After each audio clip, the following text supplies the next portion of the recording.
Hare Krishna. Hare Krishna. Wow, so many fantastic faces and voices. Well, you were all having your silent breakfast, and now your voices are ready to go. Okay, so this is going to be a class on the mood of approaching Bhagavad Gita, Srimad Bhagavatam, Bhakti literature. How to do that, some tips, some mindsets, and we're going to explore the emotions and experiences of the Bhakti books, because we know that these books contain tremendous knowledge. We know that. They also contain tremendous experience. Actually, every book contains experience if you really get into it. You're sharing the experience of the author, the characters. These are actually spiritual persons having spiritual experiences, so that's why it's relevant to us. We're going to explore how to get into that, how to feel what the people, the devotees, are feeling, and what that does for your heart. And as always, we'll start with some kirtan. Bye. Not this time.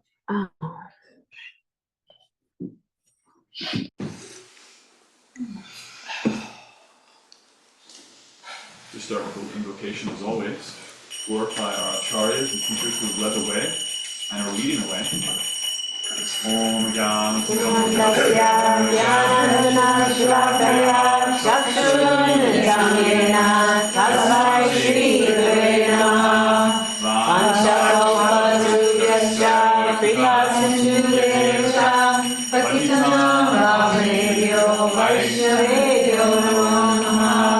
Jai Shri Krishna Chaitanya Prabhu Nityananda Shri Advaita Gadadhar Srivasadi Gaura Hare Krishna, Krishna Krishna, Hare Hare, Hare Rama, Rama Rama, Hare Hare.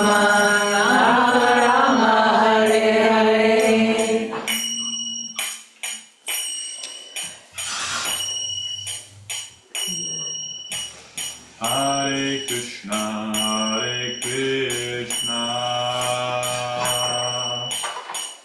Krishna Krishna, Hare Hare,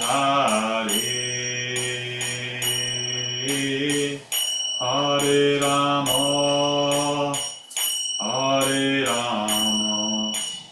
Rama Rama, Hare Hare.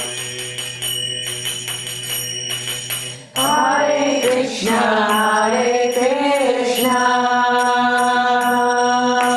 Krishna Krishna, Hare Hare, Hare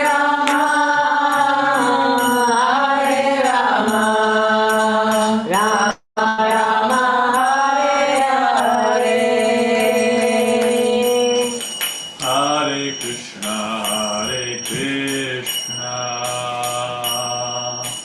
Krishna Krishna, Hare Hare, Hare Rama, Rama Rama, Hare Hare. Hare Krishna, Krishna Krishna, Hare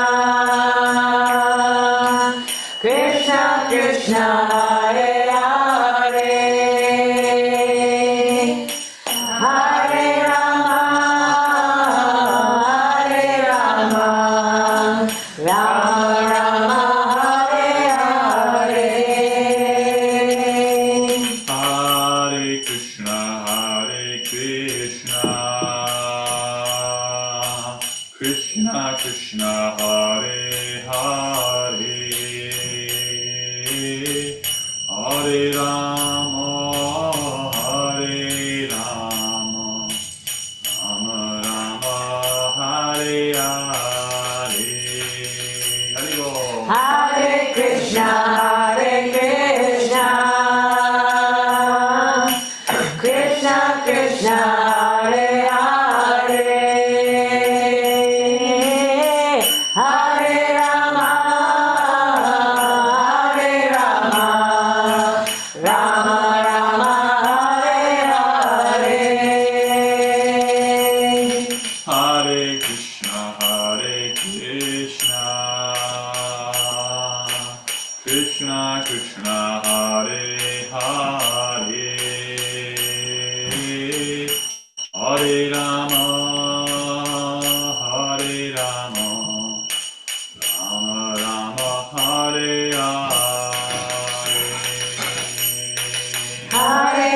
Krishna, Hare Krishna, Krishna Krishna, Hare Hare, Hare Rama, Hare Rama, Rama Rama, Hare Hare. Hare Krishna, Hare Krishna, Krishna Krishna, Hare Hare, Hare Rama, Hare Rama, Rama Hare Hare. Hare Krishna, Hare Krishna, Krishna Krishna, Hare Hare, Hare Rama, Hare Rama, Rama Rama, Hare Hare. Second part of the melody. Hare Krishna,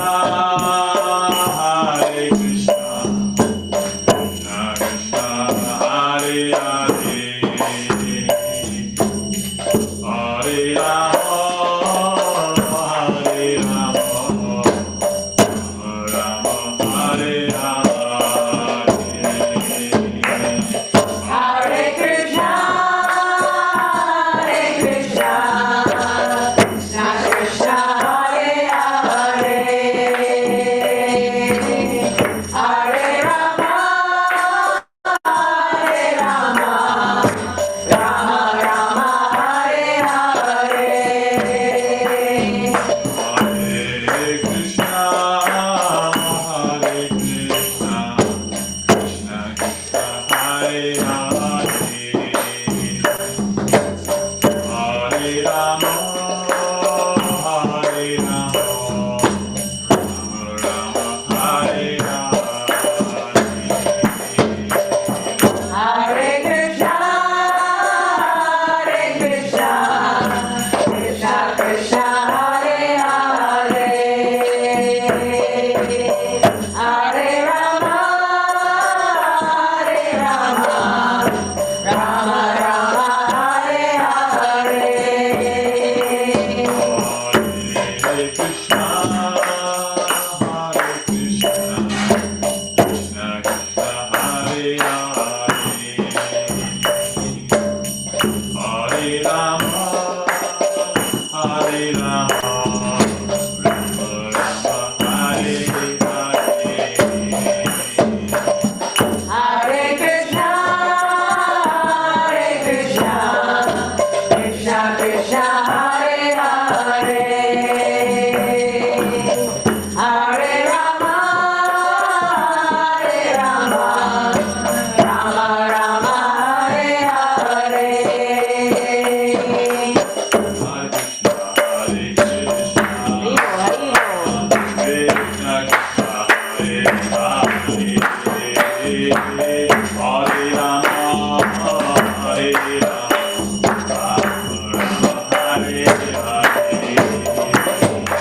Hare Krishna, Hare Krishna, Krishna Krishna, Hare Hare, Hare Rama, Hare Rama, Rama Rama, Hare Hare.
Tamyena tasmai Shri Gurave Namah.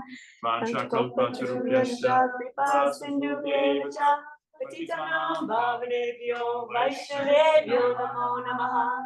Jaya Shri Krishna Chaitanya Prabhu Nityananda Shri Advaita Gadadhara Shri Vasudeva Gaur Bhaktivinoda Hare Krishna Krishna Krishna Hare Hare Hare Rama Rama Hare Hare. Hare Krishna.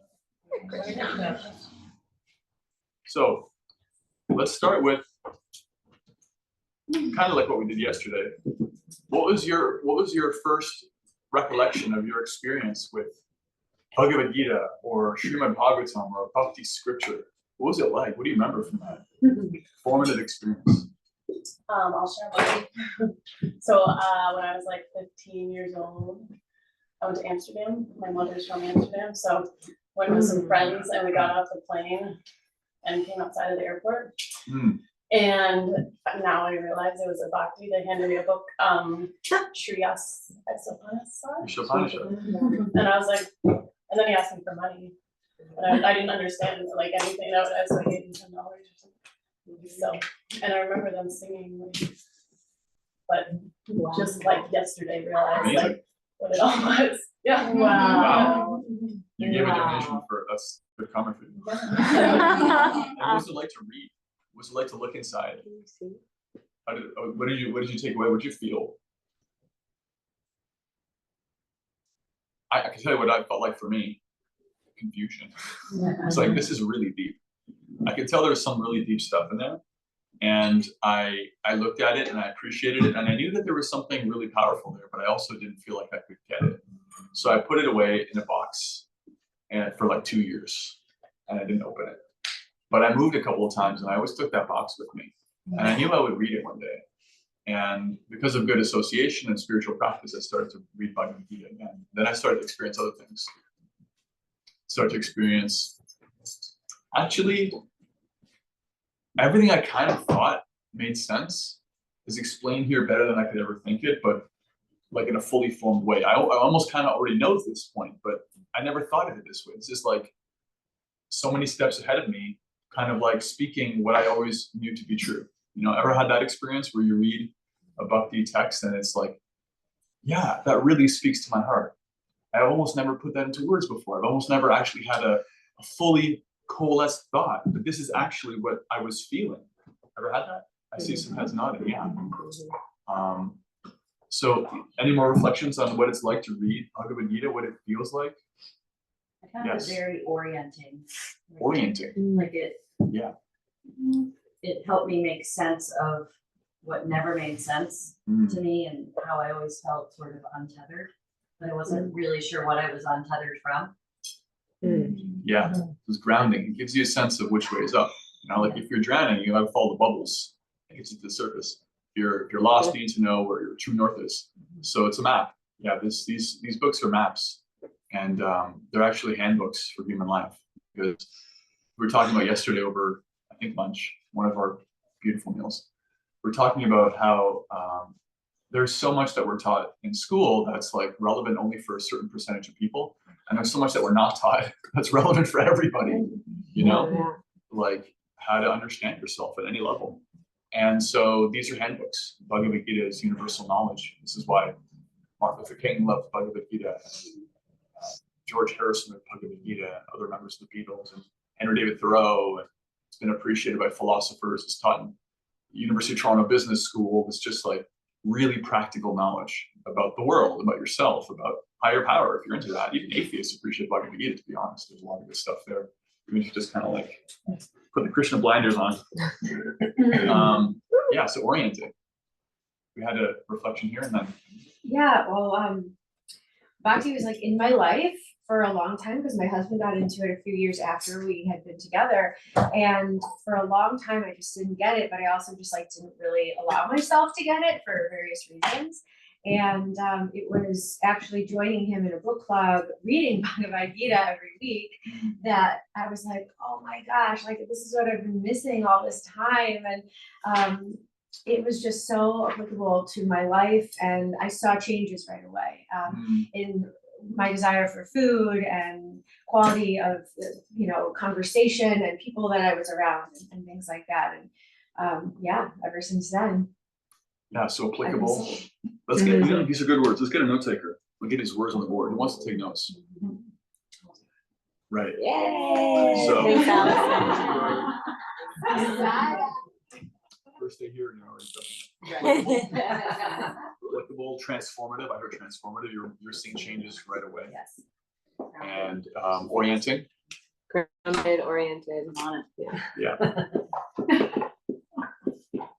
One thing I noticed that it's And, God becomes your friend Oh, okay. instead of Wow. fearful, because I was brought up with, I am the Lord and don't mess with me. So it was like you could have a relationship with Krishna, and that was huge.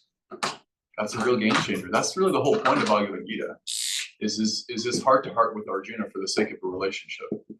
He really doesn't exert his authority. When Arjuna asks to see the universal form, he shows it, and it really blows his mind. And Arjuna's like, "Oh my goodness, I can't believe I was calling you my buddy and like joking with you. You're actually the totality of everything." He's humbled, but Krishna's not trying to dominate him. He's not trying to put him under his thumb or control him. He was just responding to his request. You want to see the universal form? Okay, get this, but it's going to be a bit of a trip for you. But the whole point of the entire exchange was heart to heart, free exchange, free choice of relationship. Yeah, so moving from fear-centered to relationship-centered. Yeah. So the first time I read it, I was actually I met Kishori, and there was like a famous yoga instructor doing a Gita class as part of the teacher training. I wasn't taking the teacher training, but I really wanted to go to the Gita class, so I like crammed it. I like read the whole thing. Now, thankfully, I read a different translation first. That the one that begins with E. I forget his name. It's like yeah. And so that's it. So I crammed that, and then I was like, what just happened? And it was like the universality of everything, right? So this is Krishna's bestie, and he's struggling.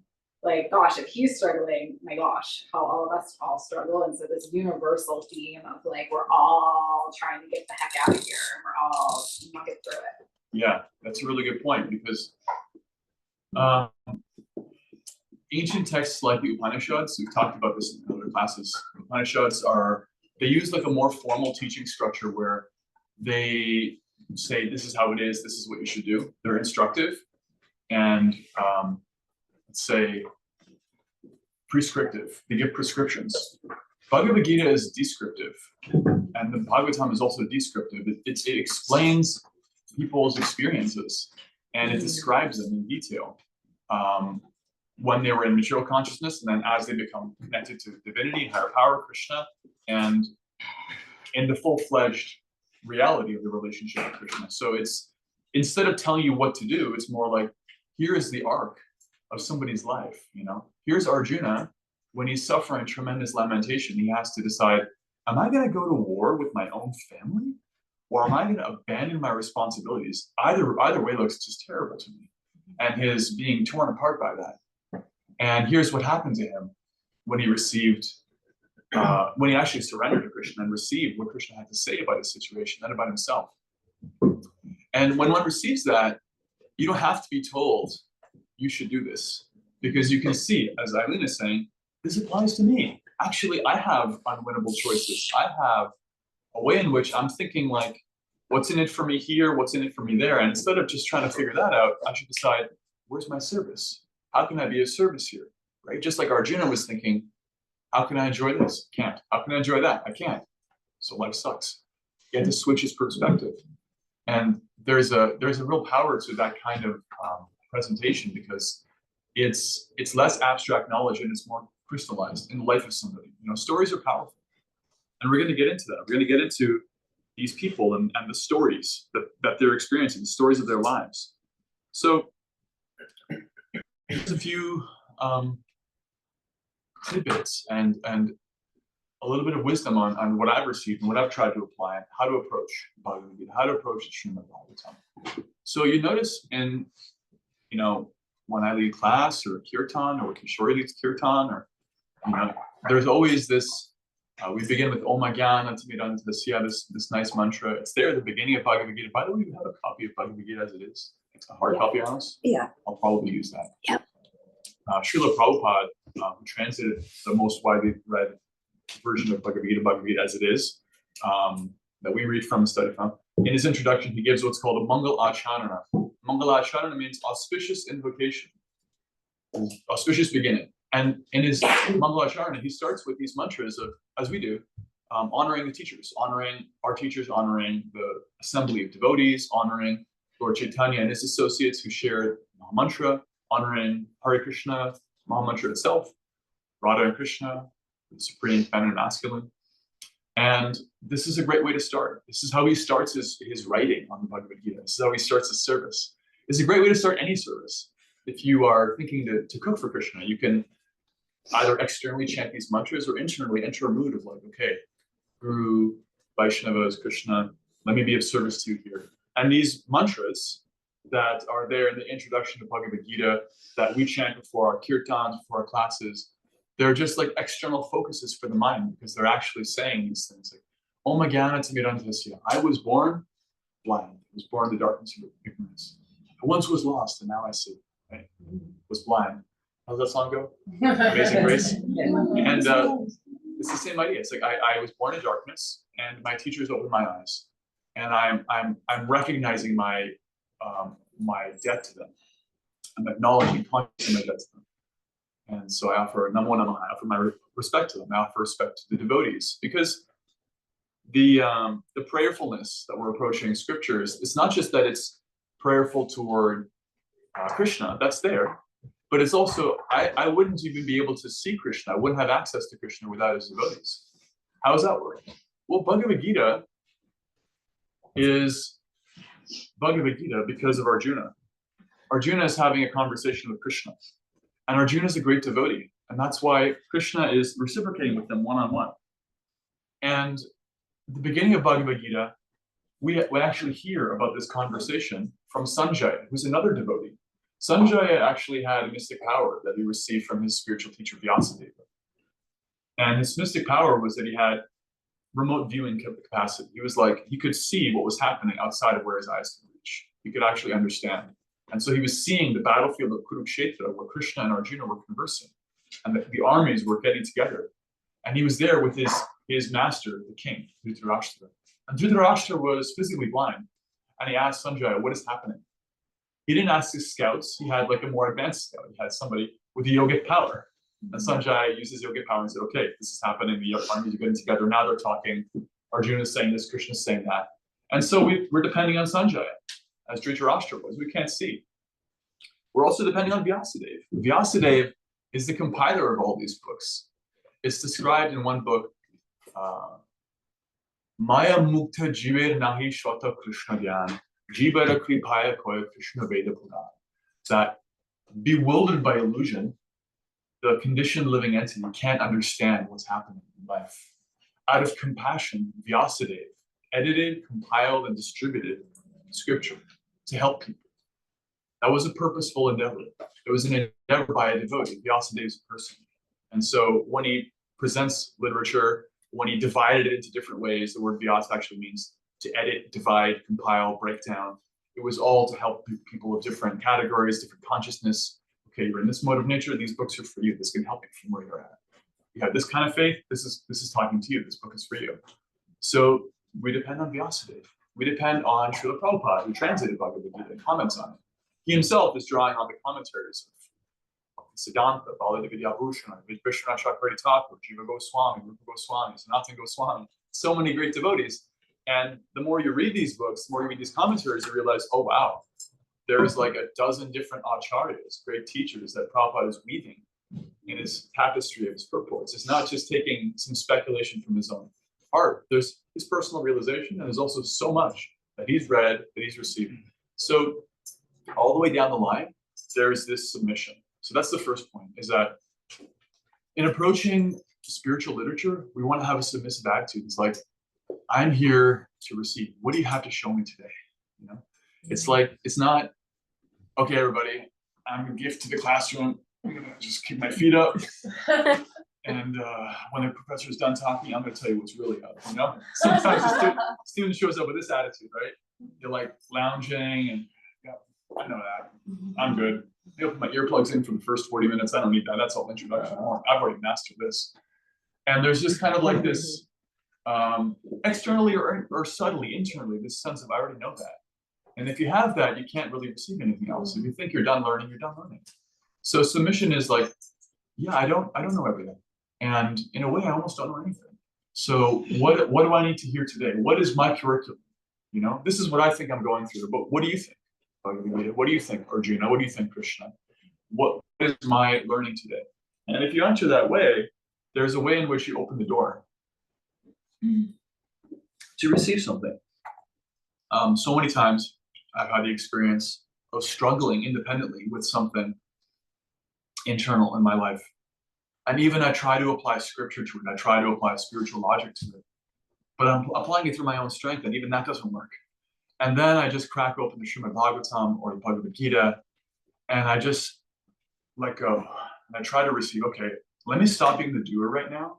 Let me stop trying to figure it out. That's okay. That's part of my duty. I have to use my intelligence. It's God-given after all. But right now, let me just try to receive this. And then things shift, right? I see a lot of nodding heads. Yeah, so submissive prayerfulness, submission and prayerfulness go in hand. That's why we start with these prayers, because even if you're not feeling prayerful, if you try chanting these prayers, it can help, right? Just like if you're not feeling humble, you can try putting your head on the ground. It's visceral. The practice of Vaishnava humility includes holding your head or putting it on the ground. You know, child's pose is actually like humility pose. You can be humble like a child. And if you're not feeling humble, you could try putting your body there and see what happens to your mind, because it's really hard to be angry at somebody or proud when you're face down on the ground. That's actually like a visceral thing. You know, the mind just becomes, it's just, oh, the world's upside down now. Oh, there's a mote of dust. Oh, there's an ant and it's higher than me. You know, it's like, okay, yeah. And you can release into that. It's a little trick. So just like that, with the body, you can also use these mantras. Even if you're feeling angry or distracted or anxious, you can chant.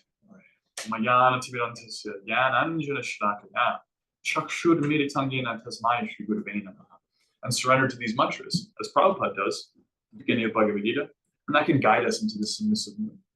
So we're kind of having our hand held in this way. This is why these mantras are presented in the beginning. And even if I am feeling very humble, feeling very oriented, I always make sure to have these mantras externally present to guide anyone else into that energy if they're not there. It's just, it's a ladder we can climb, right? So, moods of approaching spiritual literature. One mood, important mood, is to receive knowledge. Right? What is here for me to learn? And I think we all have a lot of experience with this because we've all been to school. And that's something we've learned about how to approach books. That we have a lot of knowledge. Anyone read or listen to watch Reading Rainbow with LeVar Burton? Gone to the library. I had a teacher who encouraged you to read or develop your love of books, right? There's a way in which there's so much in these books, any book. Books are actually amazing. They're an amazing creation. And especially in this age, it's described. In previous ages, we didn't need books. We didn't need books because we had perfect memory. There's an expression in Sanskrit, Shrutitara, one who carries sound, one who actually holds that. A Shrutitara is somebody you say something to them, they never forget it. They can access it at will, you know? And if you study very carefully, you can actually access some percentage of this. You can learn to hear like scripture or anything, and you can meditate on it and then receive it later. Like actually, it can crop up in your consciousness. If you try to memorize a verse of Bhagavad Gita, and then eventually it gets in under the surface and it just kind of pops up one day, you're like, oh, there it is. You can have like a taste of that. But we have, some percentage of that. In previous ages, we had it perfectly. Because we don't, we have these beautiful things called books. And so we can read for knowledge. We can actually approach for knowledge. It's like, again, I don't have knowledge. I don't know. And Krishna, Arjuna, Prabhupada, all the acharyas who are assembled here, Vyasadeva, what can I learn? Okay, so let's get like some tidbits. What have you learned from Bhagavad Gita? Like one sentence. If somebody asks you, what have you even learned from these books that you spend so much time with? We're not our body. You're not your body. Wow, what are you? Spirit. Your spirit. All right. What have you learned? Anyone else? Do your duty, Do your duty. but don't be, take of it, always, oh yeah, get you ready. You have to take action, do your duty, but not to be attached to the fruits of your actions. Karmani vadhikarasti ma paleshu gadachana karma parahetu na sangosva karmani. Chapter 2 Bhagavad Gita, Krishna says, you have a right to do your duty. You always have that right. You do not have the right to the results. They don't belong to you. Never be attached to not doing your duty. And never be attached to doing it, taking the results for yourself. They don't belong to you. Whatever comes to you is yours. Good. Practical for life. Saves a lot of trouble. What have you learned? One sentence. Anything you've learned. Loving service brings you closer to God. Loving service brings you closer to God. Sometimes people say, show me God. Where is God? I can't see God. And Bhagavad Gita's answer is, loving service brings you closer to God. You want to see God? Try practicing loving service. That'll give you the lens. You can't even see a bacteria without the right lens. You have a microscope. You have to have technology. Here's your technology, loving service. That's your technology. Bhakti is a prescription from your eye doctor. You want to see God? Okay, practice loving service. There it is. And if you say, I don't want to do that, then are you really sincere about seeing God? Because it seems like somebody gives you a prescription like that, you try to apply it. Yeah. What have you learned? Anyone else want to share what they've learned? Avoiding hard things isn't really a strategy for spiritual growth. Not even a strategy for material growth. Right. If you go to the gym, you're like, nah, that looks gross. I don't want to sweat you. I'm just gonna chill here with my muffins. My stuff's not gonna work out flexing those muffins to your mouth. That's about it. Eating muscle. You gotta get out of your comfort zone. You gotta get in the stretch zone. And spiritually, that's also true. Don't fear death. Don't fear death, because you're not your body, you're eternal. So there's so many things. We could be here all day talking about what we've learned. And we have these little sutras, little tidbits, bite-sized nuggets, right? And that's reading for knowledge. And that's really very, very valuable. Because if you look at your life before you knew, I'm not my body, I'm actually an eternal being. I am the awareness, I am the consciousness, I am the eternal consciousness. And after, those are two very different kinds of existence. And even when you're suffering in life, if you just remember, okay, but I'm not my body, I'm actually eternal consciousness. I'm the awareness, I'm the experiencer. That can make a big difference in your life, right? So that's one thing, reading for knowledge. Another thing is, because sometimes people just read for knowledge, and they get a lot of knowledge, but they stop there. So beyond reading for knowledge, or with reading for knowledge, is reading to associate. Reading to associate, right? Reading to associate means, if you ever felt like, wow, I've learned so much about Srila Prabhupada, and he did so many amazing things, and I watched his videos, and I watched the, following Srila Prabhupada video series, and his tidbits from people who met him, and he's such an amazing person. I really wish I could have met him. I was born in 1980, can never meet Srila Prabhupada in the flesh. What was he like? What was it like to be in the room with Prabhupada? What was it like to feel? What was it like to meet Arjuna? You can read to associate with Arjuna. You can read to associate with Srila Prabhupada. There's a way in which even material sound vibration, when it's honestly transmitted, can give you the insight to the author, right? That's what reading does. You want to know William Shakespeare, you read William Shakespeare, you get a sense of him as a person. With spiritual sound vibration, it's even more true, because there's a way in which what we're receiving, the parts of Prabhupada that we're receiving are the deepest parts of him. He said, when I write, I'm sharing my devotional ecstasies. And sometimes he would read his own Bhagavad Gita. He would read his own commentary, and he would be thrilled and amazed. And he would feel lamentation, he would feel this, he would feel that. He said, one time he said to his disciples, as an aside, who reads their own books? Nobody does that. You're done with the book, you never want to see it again. This is not my book. This is whatever is here for me is from the deepest part of me, and still there's so much that is just Krishna. And so he would read it, and he would be amazed. how Krishna is coming through and how Arjuna is coming through. Sometimes someone says to me, like yesterday, someone said, I really appreciated your morning class. I said, what'd you like about it? And they shared something. I said, wow, I don't even remember saying that. That's amazing. I want to take that tidbit and put it in my pocket. But it was true to me when I said it. I was feeling it when I said it. And I remembered it again. I reconnected with that. So there was part of me in that class. There's part of Prabhupada in these books. There's part of Arjuna in these books. Krishna is there.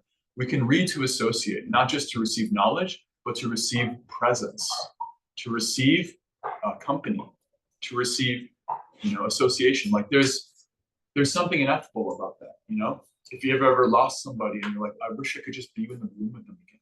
I wish they were here with me right now. I wish I could feel what I felt when I looked in their eyes or I heard the sound of their voice. There's something either bodily or emotional, something that we feel like we can't have that when it's gone. So when we're tapping into spiritual reality, we're tapping into the reality that's ever present. That's not dependent on time and circumstance. That's not dependent on a present body. Prabhupada's body is gone. Krishna walked the planet 5,000 years ago. That's not happening in the same way. But that's ever present. The truth of Bhagavad Gita is true now. It's true after I finished the sentence. It was true last year. It was true before I was born.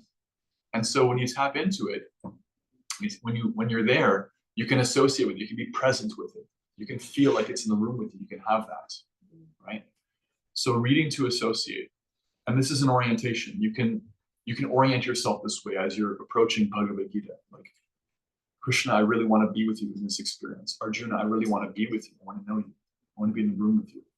And hand in hand with that is reading to put yourself in the shoes of the people who are experiencing what they're experiencing, right?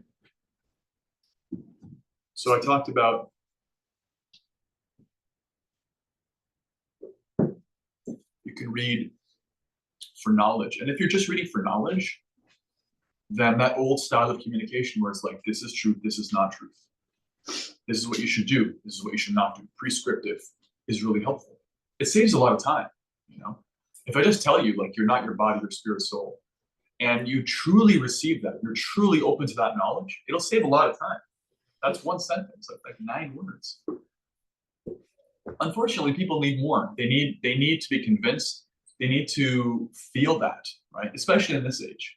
So because we want stories, because we need to feel the experience of what it's like to think you're your body and to realize you're not. We have Arjuna going through that. We have Srimad Bhagavatam, so many people going through that. So we can read to put ourselves in the shoes of these experiencers. Because when you put yourself in the shoes of somebody who's going through a spiritual experience, you inherit some of that. You get some of that. It's a bequeathment. You actually get to receive that experience yourself in your gut, in your heart. You can feel that, right? So anybody here read the first chapter of Bhagavad Gita? Okay, I see some hands. Somebody who's read the first chapter of Bhagavad Gita, shout out to me. What is Arjuna's experience like? Give me some adjectives. Give me some emotion words. Anxiety. What else? Despair, distress, distraught. Giving up. What else? Fear. He's really afraid. Right? These are experiences. Anyone ever had any of those experiences in their life? Or is it just me? Yeah, life can be scary. You can feel hopeless. You can feel despair. We talked about this in another class. Every chapter of Bhagavad Gita in Sanskrit has a name, and it's something yoga. Chapter 3 is karma yoga, the yoga of your karma, what you do and how it comes back to you, and how that can be yoga, how that can connect you. Yoga means to connect to the divine. What's the first chapter called? Anybody remember that?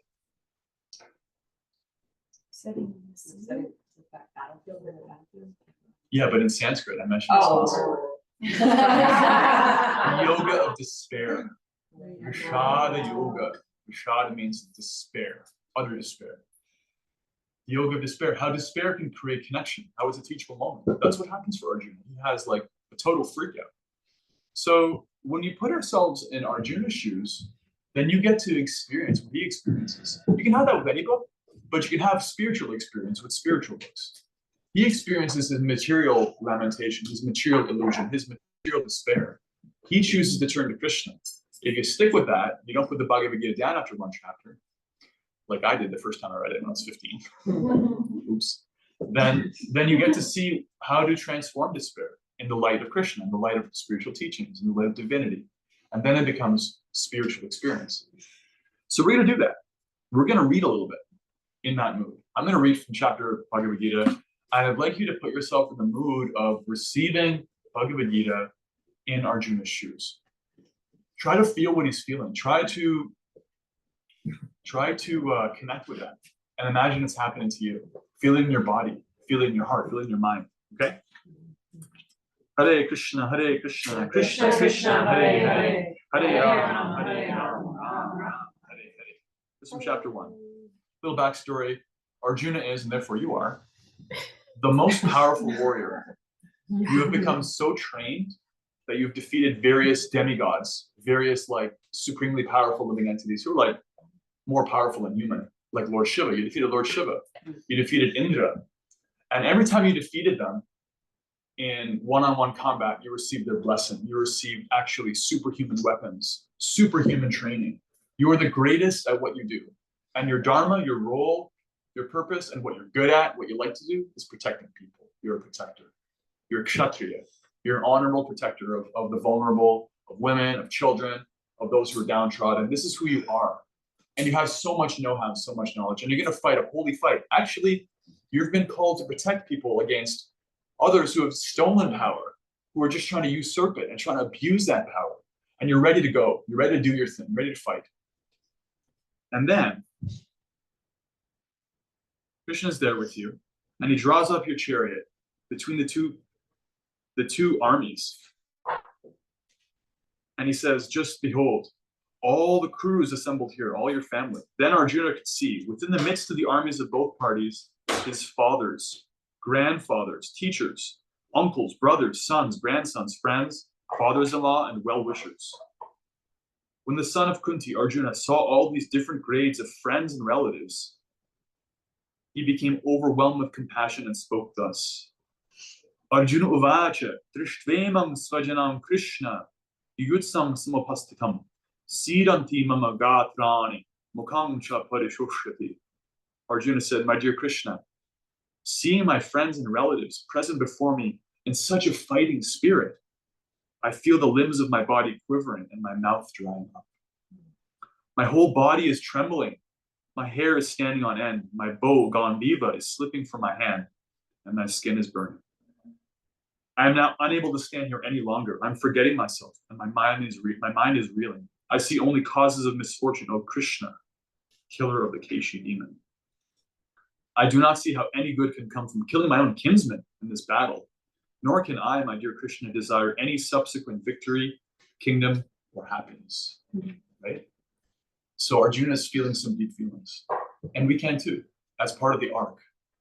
And as we will hear in Bhagavad Gita, he expresses to Krishna, like, this seems irreconcilable. I've been trained my whole life to protect people. Now I have to fight people that I know have good in them, people who even trained me. My own guru of fighting is there on the other side of the battlefield. That's how this is worked out. I have to kill him. This is insane. And Krishna is going to explain some things to him. So I'm going to fast forward to the height of Arjuna's lamentation, where he realizes, I can't figure this out on my own. I don't see any solution. What happens? This happens.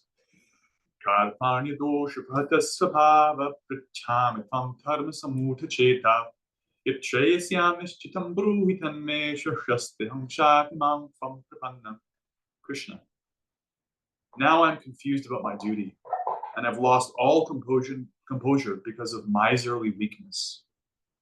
In this condition, I'm asking you to tell me for certain what is best for me. Now I am your disciple, and a soul surrendered unto you. Please instruct me. So he's saying, Krishna, enough friendly talks, enough like suggestions and joking. I don't want to talk like equals. I need help. I need help here. What do I do? And so this is his teachable moment. He's accepted this is a teachable moment. He's ready to learn, and he's asking for instruction. And our acharyas describe this is when the instructions begin.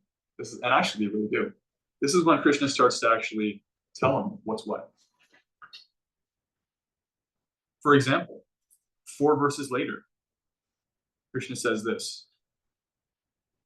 Ashochannandasocastvam prajnavadam chapashase katasun agatasuncha nanushochati panditaha.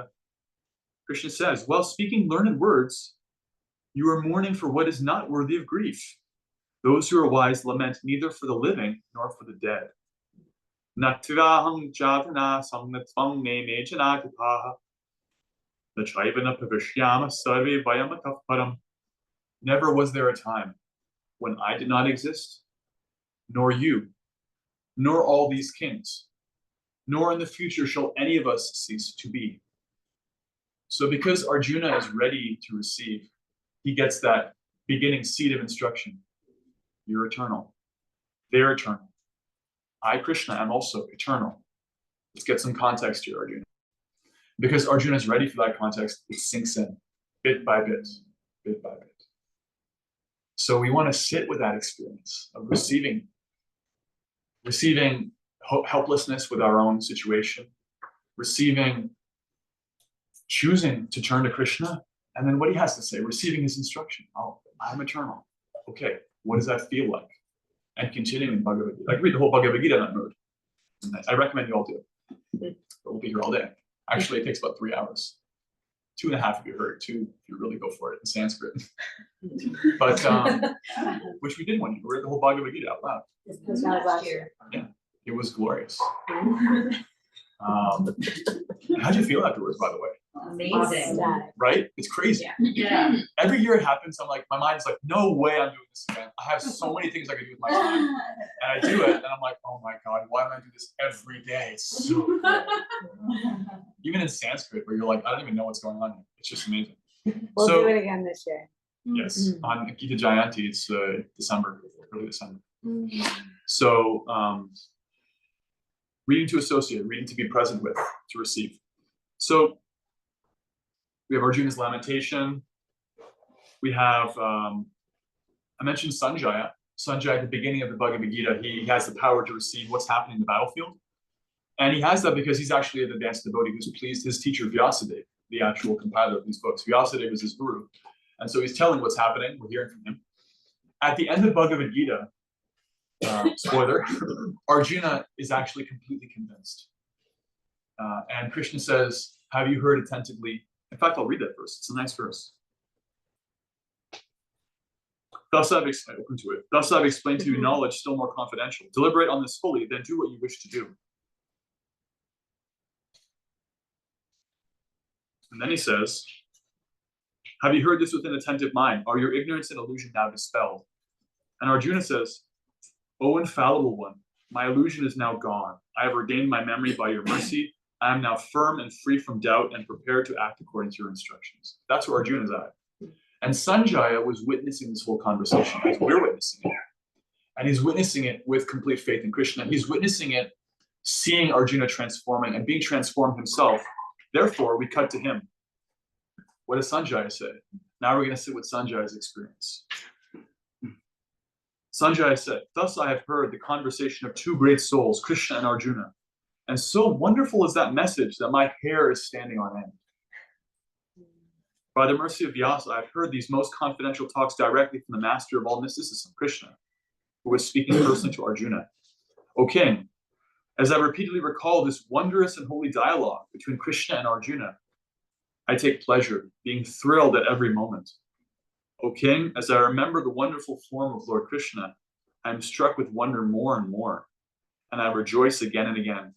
The last verse of Bhagavad Gita, wherever there is Krishna, the master of all mystics, and wherever there is Arjuna, the supreme archer, there will also certainly be opulence, victory, extraordinary power, and morality. That is my opinion. So this is the feeling of somebody who receives Bhagavad Gita in that mode of really being present. He is thrilled. His hair is standing on end. He's amazed. He can't stop thinking about Krishna. And he understands that wherever Krishna and his devotee are, there is victory. And Sanjaya's experience can be our experience when we read that. Right? It's here in the last chapter of Bhagavad Gita. This has been available in English since 1700 something or other. This is available in mass printing, on-demand printing now, 2024. Anybody can at any time access that experience. You can go on Vedabase.com and on your computer or your phone. Everybody has a phone now. Even 8-year-olds have phones. You can access that. Go to Vedabase.com/Bhagavad Gita.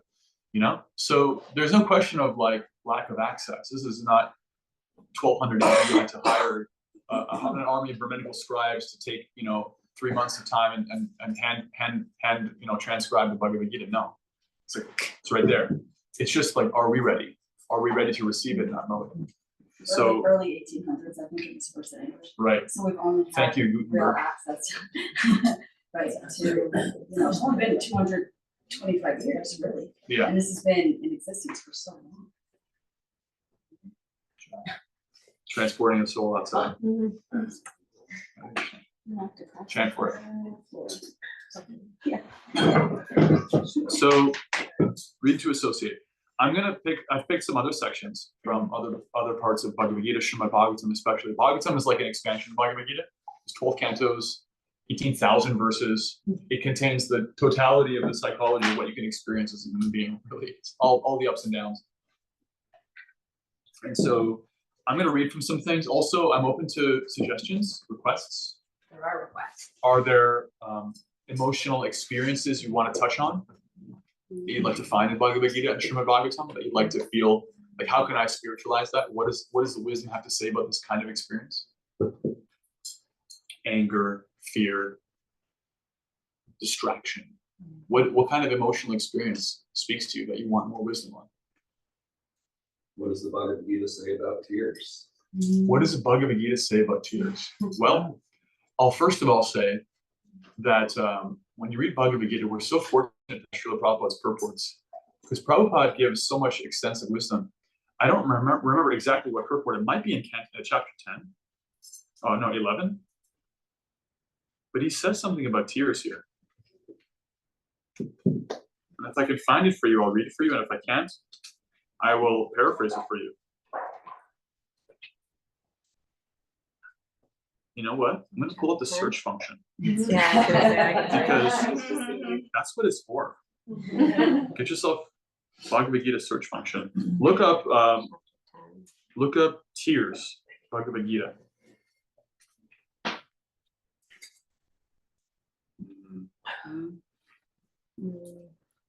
It's okay.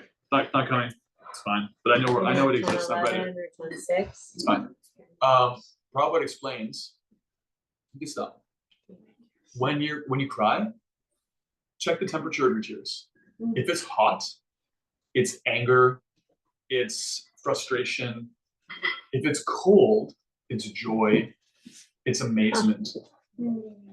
Try it next time. Just the temperature can tell you like there's a difference.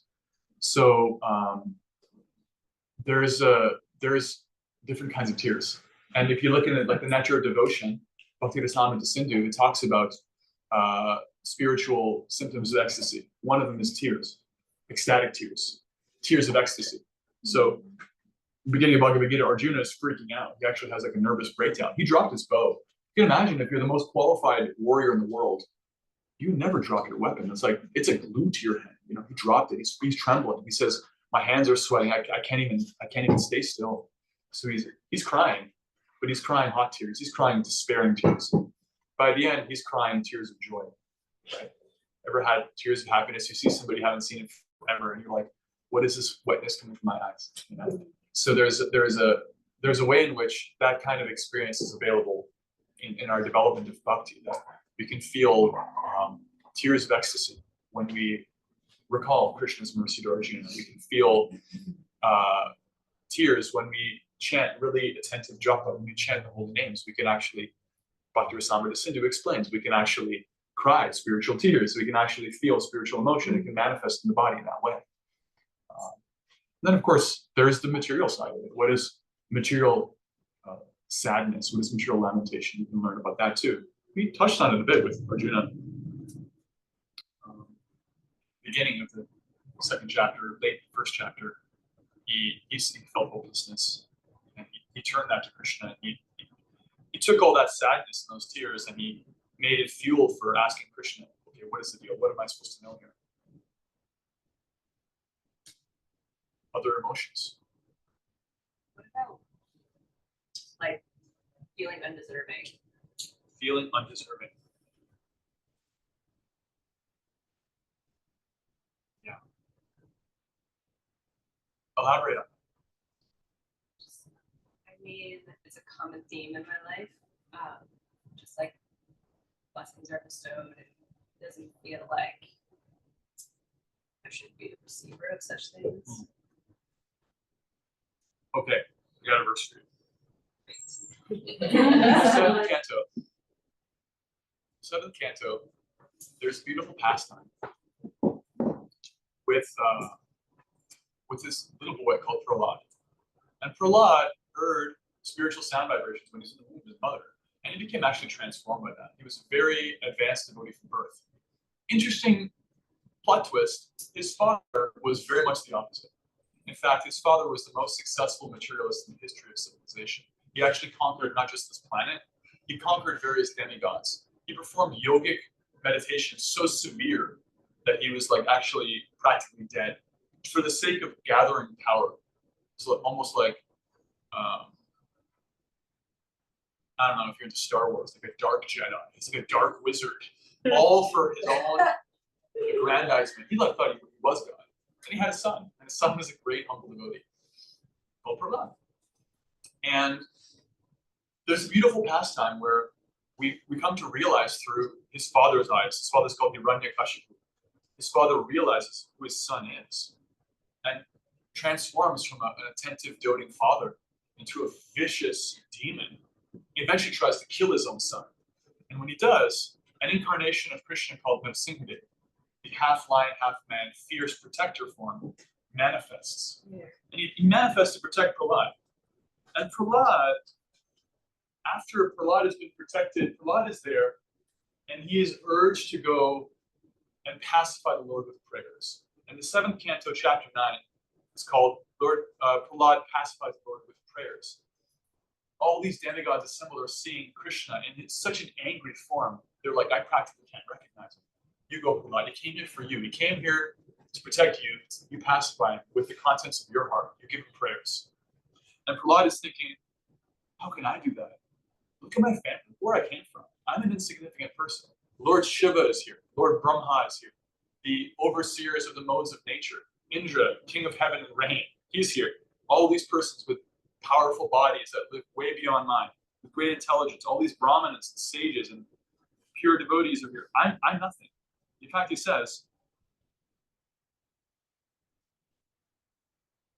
Canto 7, Chapter 7, verse 8, 7, 9, 8. Brahmadaya Suraganamanayota Siddha Satvaikatana Katayova Samprabhai Narayatam Purugunara Tunahika Krukan Toshaman Haditha Same Hare Ubrajate. How is it possible for me, who have been born in a family of asuras, of demons, to offer suitable prayers to satisfy Krishna? Even until now, all the demigods, headed by Lord Brahma, and all the saintly persons could not satisfy the Lord by streams of excellent words. Although such persons are very qualified, being in the mode of goodness, then what is to be said of me? I am not at all qualified. And he goes on. Verse 9. Manye tanabjana rupa tapashutau just tejaf prabhavalapau shabuttiyogaha naratnai pravanti parasipunso bhaktya tutosha bhagavan gachayutapaya. One may possess wealth, an aristocratic family, beauty, austerity, education, sensory expertise, luster, influence, physical strength, diligence, intelligence, and mystic yogic power. But I think that even by all these qualifications, one cannot satisfy Krishna. However, one can satisfy the Lord simply by devotional service. Gajendra did this, and thus the Lord was satisfied with him. He was referencing another pastime that comes later in the Bhagavatam that he knew about. Gajendra was an elephant who had been a human in his previous birth. And in his previous birth, he was a king who practiced these beautiful prayers. And his karma was that kind of mixed. He got like an animal body, but he also had all this bhakti in his heart. So he was the king of the elephants. He just enjoyed being, top dog. He was enjoying all the she elephants and the beautiful atmosphere, diving in the water. And then when his body was going to get dragged under by a crocodile, he was going to die, from his heart, all these prayers came out. He actually felt all these things that he had felt in a human form previously. He had remembrance because that the devotional credit was with him. And Prahlad was saying he could do it. He wasn't even human. And Krishna was satisfied with him because he gave bhakti. Bhaktya to tosha. Tosha means satisfied. Krishna was satisfied, completely satisfied with what? Just with bhakti. All these other things are not important. So therefore, he says, therefore I can offer prayers. Therefore I can do this service that's been given to me. Therefore I'm worthy. Why am I worthy? Because Krishna is satisfied with just a simple, humble offering. That's it. There's no other qualification that's needed. All of our sense of incompleteness is because of holding on to the material conception. I'm incomplete because there's somebody smarter than me. There's somebody bigger than me. There's somebody who says I'm not good enough. Maybe that somebody is me who says I'm not good enough. That's why I think I'm not good enough. That's why I'm incomplete. But spiritually, we're complete. Om Purna. Ishopanishad. That book you got. First verse. Om Purnamadav Purnamidam. The supreme whole is complete. Everything coming from it is also complete in and of itself. We only experience incompleteness because of incomplete understanding of the complete whole. Right? So Prahlad is saying, forget about all that stuff. Forget about how there are so many more qualified persons than me. I know what I know. I know that Krishna is God. I have this feeling for him. I have this real experience of bhakti. And what he's doing here is he's sharing in another 40 verses, verse after verse. In fact, I read this with your brother. I read this with Justin because he drove me back from Toronto. We read this chapter. He shares his beautiful, unique perspective on Krishna that only he has. See, everybody has a unique perspective on divinity because everybody's a unique part of divinity. Everyone's got a unique corner on divinity. They're a unique part and parcel. No one else can replace them. No one else ever did. No one else ever will. Prahlad realizes that, so he gives whatever he's got to give, even though it feels like, what am I doing here? Imagine you're in a room and all your teachers are like, give a class. You know, his Narada Muni is there. The person who instructed his mother when he was in the womb, he's in the room. Shiva's there, Brahma's there, and they're like, go satisfy Krishna. He's like, okay, I'll do it. You got to drop the whole not good enough. You got to drop the false humility. It's not about your qualifications externally. It's about whatever bhakti you have. Humbly offer it as an offering, as Prahlad did. And if you read that chapter, Canto 7, Chapter 9, if you're ever feeling unworthy, read that chapter. It will help you. I promise. Or your money back. Because it's you're putting yourself in the shoes of Prahlad, whose father was the greatest terrorist of all time. He felt shame. He felt unworthy. He felt soiled. He felt incomplete. And he also felt bhakti. And the things he says in those verses are so powerful that they're recited thousands of years later. I mean, I know this chapter because my guru had me read it with him.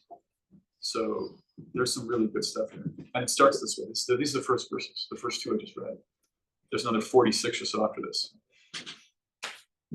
You're welcome. Any more? I know I got more experiences. Yeah, sort of the converse of that. How about when things happen in our lives that we perceive as being, bad or hard or that make us feel bitter, that we know we still have to walk through? Okay. Resentment. Elaborate. On my personal situation? Yeah, sure. Well, a lot of you know that I'm the primary caretaker for my mother-in-law right now on the end of her life, and I feel like it's my dharma, but it's not really what I would want to do. Though there are good moments, and I had shed my whole life basically to step into this role. And sometimes I'm like, what a gift! My gifts are helping her, and sometimes I'm just angry or bitter, and I'm like, why? What have I done? Right. Or something, And I know we're not given things we can't handle, But yeah, just things like that, when things are just dumped on us, and we're like, wait, I've held enough already, and I'm tired, or whatever it is. How do we move? What does it say about moving through those things? In what mode can I move through these kinds of hard things, or any of us move through hard things without getting lost in bitterness? Yeah. Well, I'll tell you a story. Once upon a time, there was a great young man called Bhishma. Actually, it wasn't his name at birth. His name was Devavrata. And through a series of circumstances, he decided to take a vow of celibacy for his whole life, which is unusual because he came from a warrior family, and warriors become fathers. But he said, never gonna marry, never gonna have children. I'm gonna do that to protect my father, because if I have kids, anyway, there's the whole backstory, but I'm gonna decide, I'm gonna do this. And he was so fixed in it that there was a murmur from the heavens. And the murmur came, Bhishma, Bhishma, which means like horrible or amazing. And that became his nickname, Bhishma, because his vow was so uncalled for and so powerful, and he never broke it. And he was a great warrior, extremely dharmic, very powerful. Fast forward, he becomes an old man. He's like the grandfather figure in the beginning of Bhagavad Gita. Now, Bhishma was a great devotee of Krishna. He's a great saintly person, but he's witnessing so many amazing and weird things happen. He can't understand. He sees how Arjuna and his brothers, who are the rightful rulers, have their power usurped. He sees how there's so many attempts made on their lives. Their wife actually gets taken in public, and they attempt to strip her naked just to shame her. So many awful things. And he's saying, how did this even happen? And it's happening in the presence of Krishna even. And he's circumstantially, he has to be on the other side of the battlefield. He actually is with the bad guys, even though he knows Arjuna's got to win. This is where Dharma is. That's where the good guys are. Krishna's there. That's the cause of righteousness. I'm here like running out the contract of my obligation to this Duryodhana, who doesn't even, wants power, doesn't even deserve it. And on the battlefield, he fights in the battle. He's punctured with several arrows. Now, Bhishma Dev was so powerful, he had a benediction. He could die only when he wanted to die. Otherwise, he could stay alive. So the battle's over, and he's there. He's not dead yet, because he doesn't want to die yet. Why doesn't he want to die? He wants to die in the presence of Krishna. He's waiting for Krishna to come to him so he can see him. And he can see in his eyes and leave his body then, and only then. So he's pinned cushioned to the ground with so many arrows, but he's holding his breath, he's holding his body and soul together. Now, Canto 1, Chapter 9, Srimad Bhagavatam. Yudhishthira, the elder brother of Arjuna, who's going to rule now, he's overcome after the battle. I know this had to happen, but my God, Krishna, so many lives lost.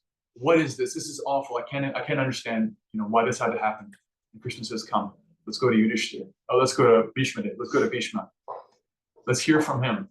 And Bhishma starts talking to Yudhishthira, giving him instructions on how to rule, because he was a ruler, giving him knowledge of divinity, of dharma, what the position of a leader is, how to execute it. And then he looks to Krishna, who's right beside him, and he starts talking about Krishna. And he says, how is it possible? 1:9:15. Hold on. So he says to Yudhishthira and to the assembled devotees, oh, what terrible sufferings and what terrible injustices you good souls suffer for being the sons of religion personified. You did not deserve to remain alive under these tribulations, yet you are protected by the Brahmanas, God, and Dharma. In my opinion, this is all due to inevitable time, under whose control everyone and every planet is carried, just as the clouds are carried by the wind.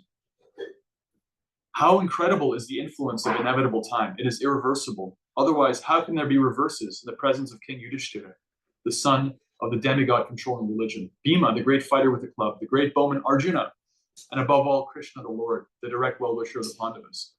And then he says in verse 16, with all of his wisdom and all of his knowledge and everything he saw, he says, Nahyasya karhijid rajan kuman veda vititsitam yed vijignyasya yukta muhyanti kavayopihi. O king, no one can know the plan of the Lord. Even though great philosophers inquire exhaustively, they're bewildered. Muhyanti, this is a nice word. Everyone say muhyanti. Muhyanti. They become muhya. Muhya means like, it's got a few meanings. It means like bewildered. It can mean even faint. You can faint.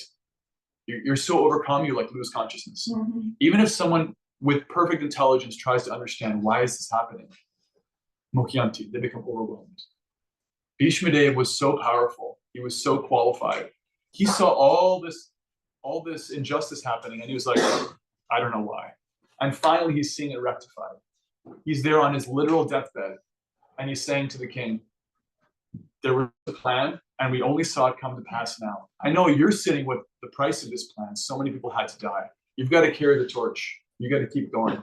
But you're doing the dharmic thing. You're doing what scripture and the devotees are saying is right. You're connected to Krishna. So keep going and understand if you're confused, everyone's confused. Only Krishna has the whole plan. I'm leaving. For me, the chapter is closing. Now I understand why everything happened the way it did, and I'm ready to go. For you, you got to keep going. There's going to be more mysteries for you. But keep Krishna in the middle, and it will be revealed. That's what I did. That's what he's saying in this verse. And that's what this chapter is about. It's the passing of the torch from somebody who has been through it, right? This is why we have elders. It's like, why does this happen? Like, ask your grandma. Ask the elders who've been through that. So Bhishma Dev saw it, and he's literally going to leave his body now. So he's transmitting the essence of the message. Keep Krishna in the middle. Don't try to figure it out yourself entirely. You do have to apply your intelligence, but when you come to a hard wall, it's like greater minds than you have fallen at that. Greater minds than you have failed to broach that barrier, breach that barrier. It's not for you to figure out. Give into it. Give into Krishna. Don't give into the circumstance. Give into the higher authority that's guiding you. I don't know what this is for. I've tried to figure it out. I have my duty. My duty is in front of me. I'll do it, even though I don't know why it is the way it is. You please show me the way. Right? Please guide me. Arjuna had the same thing. I don't know why I have to do this. I don't know why this has been put in front of me. Please help me. And so there's a softening. When you move from trying to figure it out, trying to control, trying to arrange, into trying to receive, trying to hear, there's a certain kind of patience that comes, right? Does that help? It does, and it makes me think about how, like, I've been in similar roles in my life, like as a child and such, and on, and it makes me think about how, as a child, when I was in similar roles, I just accepted. Like, I just said, well, this is what I need to do, just move through whatever I needed to hold. But as an adult, I think it's hard, because now I have like all this context or whatever, there's like a lot of added weight to things, but that's really helpful to think about it that way, to make it less complicated. Well, adults have to control things. And that's important, because if nobody is an adult, then everything's completely nonsense. Someone's got to move the energy, right? Yeah. But kids can just have the enviable position of just like, mom and dad got it. It's all good. I don't have to worry. So when you're an adult and you're in material consciousness, then there is no more mom and dad. You're mom and dad, which means the whole world is on your shoulders. And that doesn't work. You know, that's where toxic masculinity comes from. That's where all these things come from. Like, I got to be perfect. I got to arrange, because you can't. Nobody can do that. The only way you can do your duty of controlling things is if you have the supreme father and mother above you. It's like, mom and dad are gone, but Krishna is there. He's in control. He knows what's up. And relative to him, I'm still a child. Relative to him, I can still be like, you take care of it, because I don't know what's going on. I'm going to sit here in the crib, and I know you got it, right? Just like we were when we were kids. When we were kids, it was simple. And when we're older, we have to take responsibility. You can take that responsibility. It's important. But do it as a service. Do it as a service to higher power. Do it in context to higher power. You're not alone. You're under that higher power. You're still the child of that higher power. And they're in control. They're in charge. Why do I have to go to bed? Because I said so, because I'm in charge. It made sense when you were a kid. You gave into it and it was good for you. And now you just give into what higher power is saying, trusting that it's going to reveal itself in the same way, right? Only it's not manifesting through your mom and dad. You're not a 2-year-old anymore. It's manifesting through Bhagavad Gita, Mahamantra, spiritual wisdom, what the devotees say, Krishna in your heart, and you receive that and you go with it. And you're taken care of just like a child. Okay. That was relevant for someone other than me. Also, cold tears. Cool tears. Cold tears. How about that? Can I ask you, this is random, not on this topic, but the Bhagavad Gita means song of God, right? Yeah. So was it originally sung? Does it rhyme? Does it rhyme? No. Is it like a poem? It's in meter. All the verses are in meter. So it's just like, if you want to get something stuck in your head, you got to put a song to it. That's why commercials work so well. I still remember the first 35 elements of the periodic table because my chemistry. He said, I'm going to teach you a song that is going to sound like I'm having a stroke. It's nonsense. But if you remember this, that was in 1997 or 8. If you remember this, it took us 5 minutes of memorization, and I still remember it 27 years later.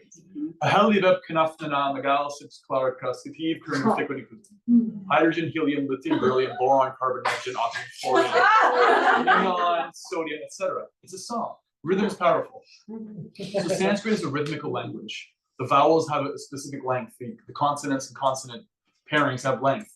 And so there's a certain flow to it.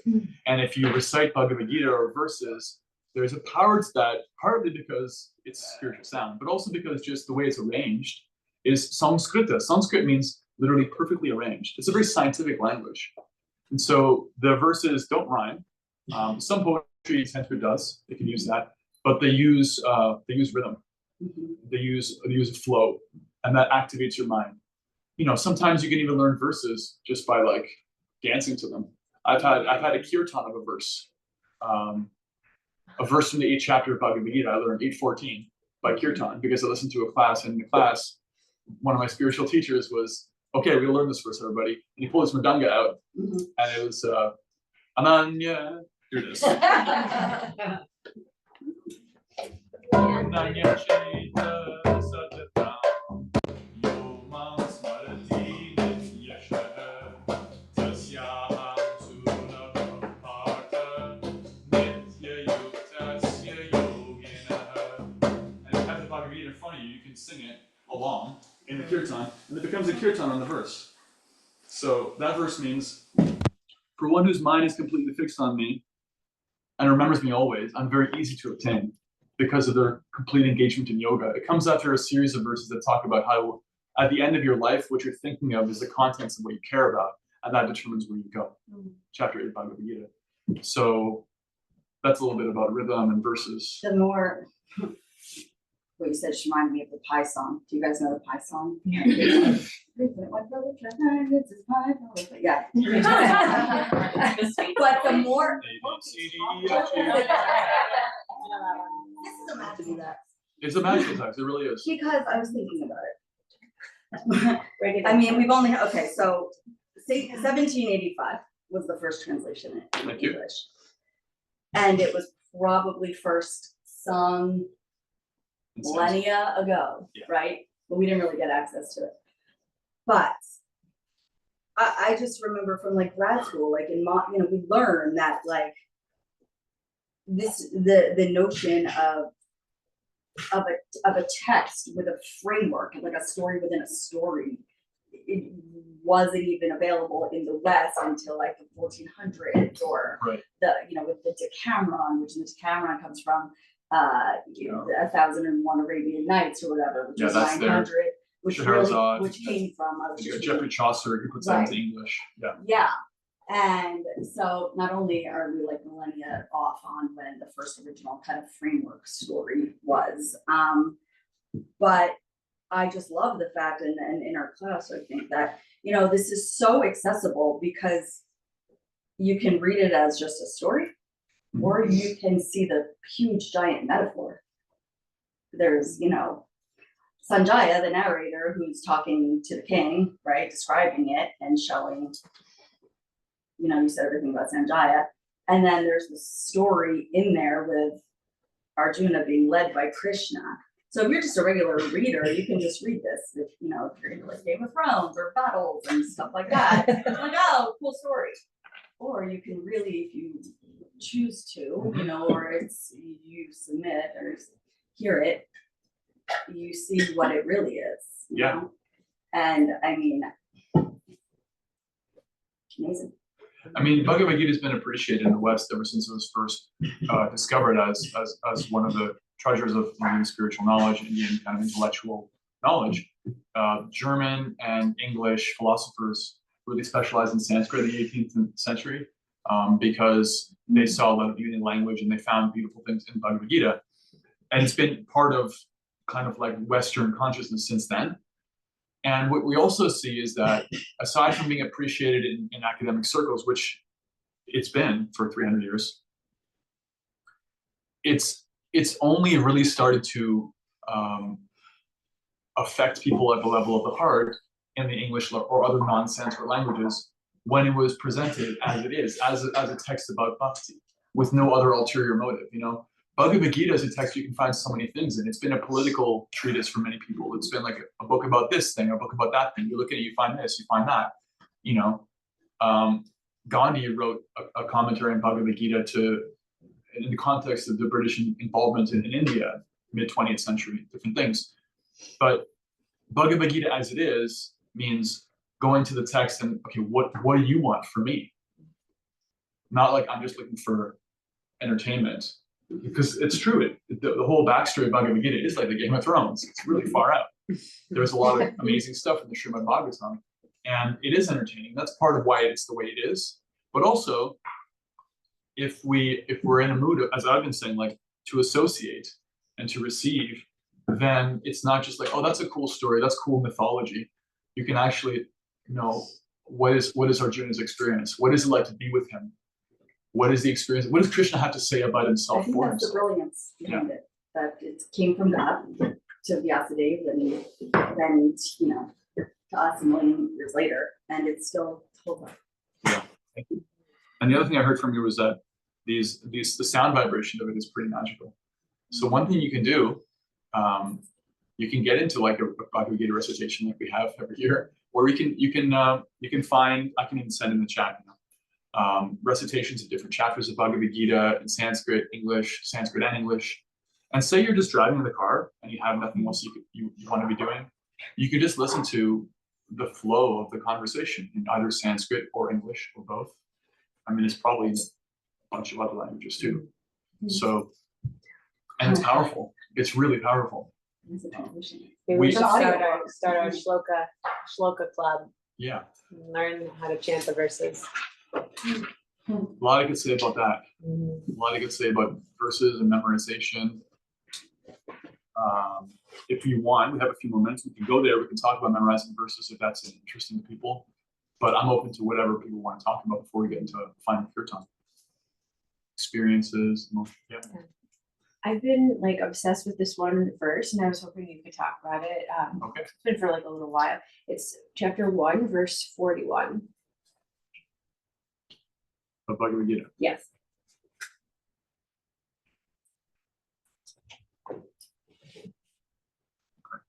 Forget you, computer. I have a real thing right here. That's the end of the chapter. Okay. Verse 41, chapter 1. Sankaro narakaya eva kulatnanam kulasyacha vadanti pitaro hyesham lupta prandodakakriya. Arjuna is giving his, the context is Arjuna is thinking like, I can't do this. I can't go to war. If I go to war, there's going to be a whole generation of men who are killed. That means there's going to be a bunch of widows. That means there's going to be a bunch of fatherless children. That means there's going to be all these things. Society's going to break down. There's going to be, so read the translation and just like comment on it. Well, in the purport, he talks about like freeing your ancestors, like hundreds and thousands or something like that. Of like freeing your ancestors, like if you are chanting, and I don't know, that kind of blew my mind, and I wasn't sure how to think about that. So we read the verse, or we read the verse translation. The verse, the translation, Arjuna is saying as an argument for not going to war, he's saying, previously he said, if all these men die, then these women are going to be widows. They're going to be taken advantage of. There's going to be just a bunch of orphans and kids who are not even wanted. Then, this verse, an increase of unwanted population certainly causes hellish life, both for the family and those who destroy the family tradition. The ancestors of such corrupt families fall down because the performances for offering them food and water are entirely stopped. In intact spiritual culture, there's a way in which one's children and grandchildren honor their ancestors. And there's practical offerings they give. For example, they'll offer food to the divine, to Krishna, and then they'll offer the remnants, prasadam, to their ancestors. And one of the benefits of this is prasadam is purifying, just like the Maha Mantra is purifying. Anything associated with divinity is purifying. If one happens to live like kind of a mixed life where they do some good things and some bad things, some good karma, some bad karma, but they at least raise some kids that are interested in their own well-being, then they have the good karma of those kids looking after them in a way. Because let's say you have to suffer some temporary situation before your next rebirth, right? Let's say you don't have the best karma. If you raised kids and you did your duty by them, they're going to offer prayers and offer the remnants of sacrifice prasadam to you, to a picture of you, and you're going to receive that wherever you're at, so that you get uplifted, so your bad karma gets erased. There's a way in which this is like intergenerational support. Now, ultimately, we're not interested in creating like good karma situations, because especially in this stage, it's not possible or practical to micromanage your karma perfectly. We're interested in becoming practicing bhakti, and that purifies your heart anyway. You'll already become a good person by doing that. But in the purport, Srila Prabhupada talks about how Arjuna is saying, look, if the family structure gets broken down, if like dutiful, responsible husbands and fathers are gone, women are unprotected, then men with ulterior motives will abuse them, will take advantage of them. Generation will go by, there'll be like unwanted children born out of wedlock. There'll be like women who are not taken care of. There'll be all this, the whole structure will fall apart. No one's going to take care of their ancestors. How can I be responsible for that? How can I participate in such a degradation? How can I break the status quo? And Prabhupada's talking about, so this is Talk about carrying the world. What's that? Talk about carrying the weight of the world Right. on your shoulders. Prabhupada's talking about when you practice devotion, you're doing service to your ancestors as well. Because look, you yourself are physically the product of your ancestors. So whatever you do that's beyond, even whatever that's in your karma becomes something of it. Like, for example, let's say I get an inheritance from family, money, some place, some object, a vehicle. Whatever I use that for, they get the benefit. Or, if I use it for some insidious thing, it's connected to them. It's their karma too. They gave me the money. If I give you money and use that money to buy weapons, how do I feel? I'm involved in that. I'm supporting something. If I give you money to charity and then it goes to some charitable cause, that's my karma too. So similarly, if I do something that's beyond karma, if I connect to Krishna, if I start to do some selfless service, whoever put me in that position to do that also gets some benefit. We talked about Prahlad. Prahlad was the great devotee whose father was an awful materialist. Prahlad says in one of his prayers, I'm praying to you, Krishna, that you can please give benefit to my father. You've killed him to protect all of us because he was such a threat. But I'm asking that you please give benefit to his soul, who he is, beyond the body. And what does Krishna say? He says, it's already done. Because you're a devotee, because you are who you are, your entire family, 7 generations forward, 7 generations backward. You're like a perfect flower that makes the whole orchard fragrant for me. You make everything good. Your whole family is ornamented by your existence because your bhakti is so real that it's beneficial to everyone around you. And Prabhupada talks about that section too, that if you want to do good for your family, you can practice bhakti as well, because it's not just that it's like me and God and everyone else can be with them. It's like, I'm also the benefit of whatever they've received. And so we're taking care of family. We're trying to serve them, right? That's part of our thing. It's like, okay, well, let's let our life also be, let's leave a bhakti footprint so that everyone associated with our life also becomes benefited by that, including our family. Very sweet. So It just like blows my mind that, us practicing bhakti sincerely is now also helping the people, Right. all of our ancestors. I mean, I was there when It's my mother very passed away. profound. She waited for me. She wasn't even conscious, but she waited for all of us to be there. Not uncommon with parents, especially mothers, I'm told.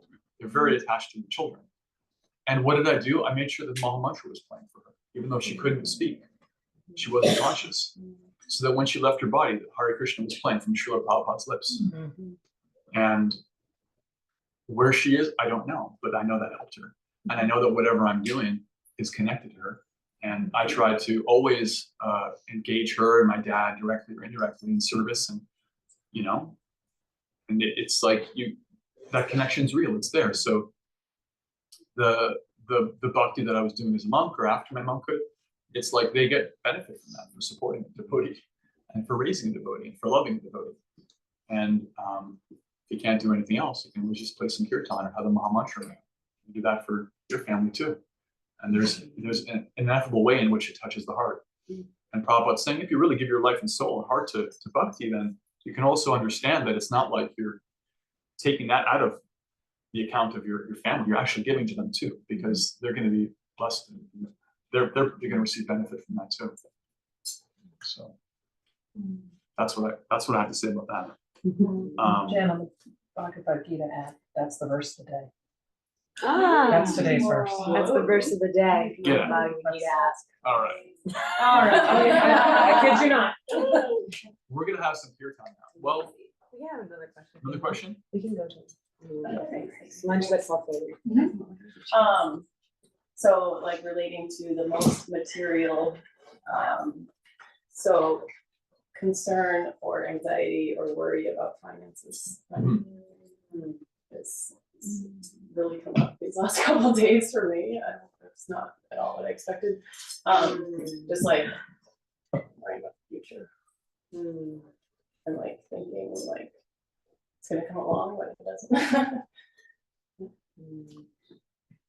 Right. So, as Kishore was mentioning, and I quoted the verse from the second chapter, Karmani Vadipadasте. I can even find the verse for you so that you can go with it later if you want to read it and stuff. 247. 247 Bhagavad Gita. You can read that. 248, 249. And in that section, Krishna starts to talk about doing your duty and doing it without attachment to the results, but also not being attached to not doing your duty. Because sometimes when we're like, when's the money going to come? We're like, forget it. I'll just not do it. You know? Arjuna had this moment. He's like, I'd rather just retire. I'd rather just leave this all behind. Krishna's like, you're being foolish. You know? Don't be attached to not doing your duty. And the whole third chapter and chapter 5 deal with this extensively. Karma yoga and then applied karma yoga. So the idea is, I'll give you a little philosophy. Because I gave you some verses you can sink into experience. But some philosophy is that money is one of Krishna's energies, wealth, opulence. And like any of his energies, he's the master and controller of it. When you talk about the divine, you talk about masculine, feminine aspects. The energetic is the source of, or controller of, or, that's Krishna. And one of the opulence is wealth. Actually, the word for wealth in Sanskrit is Lakshmi, which is one of the names for the goddess of fortune. She's actually a fountainhead of all wealth. And she is intimately and eternally associated with the Lord. She is his feminine aspect. So just like physical strength, health, beauty, long livedness, knowledge, renunciation is another opulence, fame. These are all different, they're like currencies, right? Everyone has some of them. Everything has some of them. So the world has some beauty. Everything has some beauty. Even like manatees, they're really ugly, but other manatees find them beautiful. When it comes to mating season, the manatees find us really beautiful. There's something. We can find some corner of this beauty. Right? Everyone has some opulence. And the orientation of a devotee is that I don't own or control any of it. I am temporarily assigned stewardship of it. Just like I'm temporarily assigned some knowledge, some physical strength, some beauty, some whatever. I don't weaponize any of that. It's not for my selfish ends. I am trying to engage this in service. So, for example, I was in a class once where a devotee who runs a household was talking about like their anxiety at work. And the senior devotee they were asking about that said, don't go to work to get, go to work to give. You're going to work to give yourself and your family the opportunity to stay healthy and happy, to be able to practice spiritual life, to have a roof over your head that can be a temple for Krishna, to live in Krishna's house, to directly and indirectly make spiritual advancement. You're going to give. You're not going to get, right? What you get is the experience of giving. And you're in charge of that. You got to underwrite it. You got to make sure pay your bills, you gotta go to work, make sure your boss pays you, all that stuff that goes along with being an adult and a functioning, human being in today's world. And, the anxiety is real. I feel you. But if you shift it from I'm going to get to I'm going to give. So like, what do you do with that money? Even if you're spending it because you got to like pay for your rent and food. Okay, what is the rent for? Turn your house into a temple. Have it be a place where you assign the ownership to Krishna. This is your house, and I'm here to take care of it. This is your picture or your deity, and I'm here to worship you and honor you. I'm your little servant, And externally, the house looks the same. It'll sell for the same. It'll sell for more. It's really clean, cute and pretty. Right, Kev? Yeah.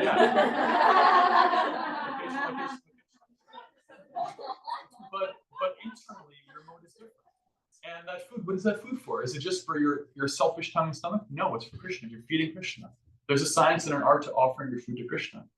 And if you don't know anything else, just offer it with your heart. Just chant the Maha Mantra over it. Offer foods in the mode of goodness. If you have more questions about that, you can ask us about it afterwards. We have a whole little piece of paper, like handbook we wrote about it. And that way you can turn your expenses, your grocery expenses, into a yogic act. I'm going to the grocery store to buy for Krishna's little tummy. I'm going to fill him up. And so then you're not going for your little tummy. You're going for Krishna. And that feels very different. That's a very different experience. One is karma. It's just, good or bad for you. And one is yoga. One is for Krishna. And so then when you're at work earning those bucks, or you're planning your business and you're trying to understand, like, how can I bring my people in? How do I connect with my clients? You're doing it as a service. And so that's a whole bigger conversation on that. What does it mean to work in service? But the whole 3rd and 5th chapter of Bhagavad Gita is about that, because Arjuna's service is to protect people. And he's like, I can't do it. And Krishna's like, well, this is how you do it in service. This is what it means to be karma in yoga. This is what karma yoga is. That whole chapter is about that, because it's universal. Everyone's going through that. That's why it's real early in Bhagavad Gita too. It's such a universal thing. How to spiritualize your work. Thank you. And then when you do that, the money will flow more. It will, and you're doing it for service, and so then you're not flying up either end of like, okay, I'm hyper controlling everything, or I'm laissez-faire and just so surrendered that I'm not even doing my own work to, like, become qualified, put the advertisements out there and meet my people and cross my T's and dot my I's. Like at the end of Bhagavad Gita, Arjuna kicked some butt. He did what he had to do. He didn't just, Prabhupada says, he didn't just sit down and smoke ganja. That's the Sanskrit word for marijuana. He didn't just do that. He fought because he had to fight. And he wanted to fight. He did it for Krishna. So when you're doing your business, you got to do your job, but you got to do it for Krishna. And when you do it in service, the experience is very liberating versus the constricting, anxiety-ridden experience of like, oh my God, gotta make ends meet, gotta make it work, gotta be the man, gotta. Yeah, I've caught myself in like this. Well, I've done this and this and this and this, and why am I not receiving? Like. Yeah. Okay. We're gonna take a break for a second so I can clean this off, and also because although this is filled from my cup, ironically, I have to use the bathroom. And I can take 30 seconds to do that. And while we do, Kishore is gonna leave a 30-second time. Hare Krishna, Hare Krishna, Krishna Krishna, Hare Hare, Hare Rama, Rama Rama, Hare Hare, Hare Krishna, Hare Krishna, Krishna Krishna, Hare Hare, Hare Rama, Rama Rama, Hare Hare, Hare Krishna, Hare Krishna, Krishna Krishna, Hare Hare, Hare Rama, Rama Rama, Hare Hare. Hare Krishna, Hare Krishna, Krishna Krishna, Hare Hare, Hare Rama, Rama, Rama Rama, Hare Hare. Hare Krishna, Krishna Krishna, Hare Hare, Hare Rama, Rama Rama, Hare Hare. Hare Krishna, Krishna Krishna, Hare Hare. Hare Rama, Rama Rama, Hare Hare. Hare Krishna, Krishna Krishna, Hare Hare, Hare Rama, Rama Rama, Hare Hare. Hare Krishna, Krishna Krishna, Hare Hare. Hare Rama, Rama Rama, Hare Hare. All right. Praise that. So those are some thoughts on moods of approaching scripture. We talked about prayerfulness, type of the prayers at the beginning of the Bhagavad Gita, getting into humility, submission, receiving wisdom, reading for knowledge, reading to associate, and reading to put ourselves in the shoes of the people in experience, and to then receive their lessons. It saves a lot of time. If you had to go through everything Arjuna went through, it would take a long time. But if you read the Bhagavad Gita in that mood, it doesn't take very long at all, and you can really fast forward your inner work. If you read Bhagavatam in that mode, if you want to get over shame and not feeling good enough, Canto 7, Chapter 9, it will probably be a fast forward versus what any self-help course can offer on that. It's spiritual. You get to the fast forward Prahlad's experience. We talked about Prahlad, his humble prayers. We offered some things from Bhishma, and we talked about surrendering to change even if it doesn't make sense right away. Bhakti as service to the family. We talked about cold tears and hot tears. We talked about work and how to do your work in spiritual consciousness. And we just touched the tip of the iceberg. There's so much. So please read these books if you want support in it. I offer classes on Tuesdays. We have a series of YouTube videos now on books that we've read through, and you can study them. You can study them and ask me questions as you go. You can talk to me, shoot me messages, ask questions, whatever. And happy reading, happy study. Does anyone not have a Bhagavad Gita as it is? 1, 2. We'll Great, rectify that. you get to take those too. You get to take them. Rectify that. Yeah. Okay, look your time.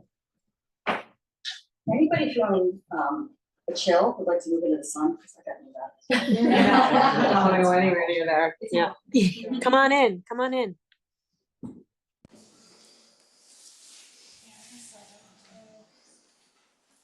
There's a spot right up front, right here.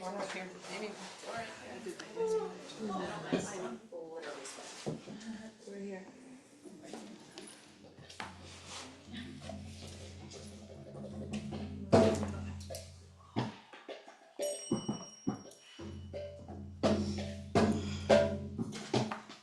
Hare Krishna, Krishna Krishna, Hare Hare, Hare Rama, Hare Rama,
Hare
Tree Ki Jai.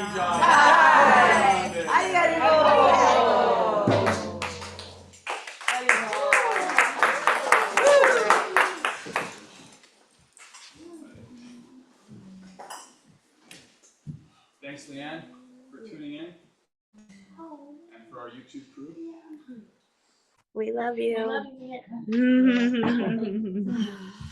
Stop the recording.